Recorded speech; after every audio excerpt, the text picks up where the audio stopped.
നമസ്കാരം, പ്രവാസി മലയാളിയിലേക്ക് ഏവർക്കും സ്വാഗതം.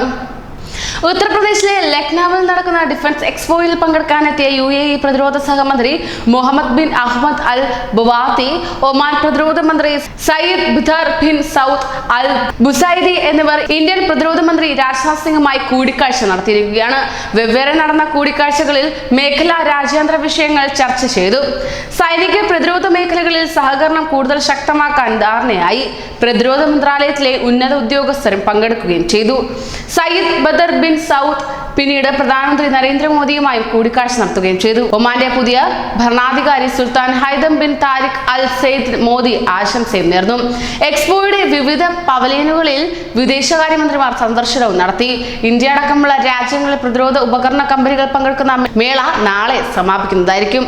എന്നാൽ അതേസമയം പ്രവാസികളെ കുറിച്ച് പുതിയ ഉത്തരവ് നൽകിയ സാഹചര്യത്തിലാണ് ഇത്തരത്തിൽ ഒരു കൂടിച്ചേരൽ എന്നതും ഏറെ നിർണായകം തന്നെയാണ്. Sales representative, sales promoter, purchase representative മേഖലകളിൽ ജോലി ചെയ്തു വരുന്ന വിദേശികൾ വിസ കാലാവധി പൂർത്തിയായാൽ രാജ്യം വിട്ടു പോകണമെന്ന മുന്നറിയിപ്പാണ് ഇതോടുകൂടി ഒമാൻ മുന്നോട്ട് വച്ചിരിക്കുന്നത്. മലയാളികൾ ഉൾപ്പെടെയുള്ള ആയിരക്കണക്കിന് വിദേശികളാണ് ഈ വിസകളിൽ തൊഴിലെടുക്കുന്നത്. വരുന്ന മാസങ്ങളിൽ ഇവരെല്ലാം തിരികെ മടങ്ങേണ്ടി വരും.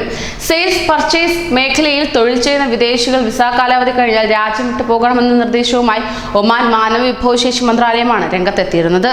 നടപടി ആയിരക്കണക്കിന് മലയാളികളെ പ്രതികൂലമായി ബാധിച്ചേക്കുമെന്നും ഏറെ ആശങ്ക പുലർത്തുന്നു.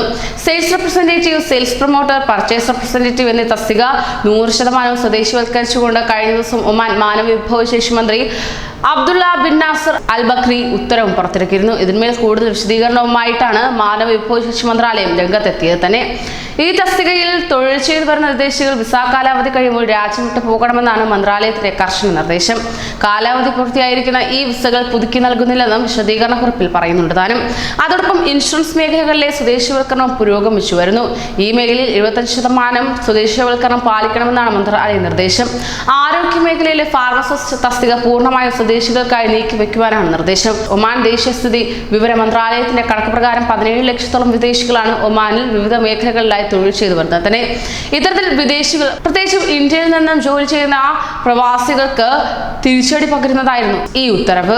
എന്നാൽ ഇപ്പോൾ ലഭ്യമാകുന്ന റിപ്പോർട്ടുകൾ പ്രകാരം ഈ കൂടിച്ചേരൽ കൂടുതൽ നിർണായകമായേക്കും.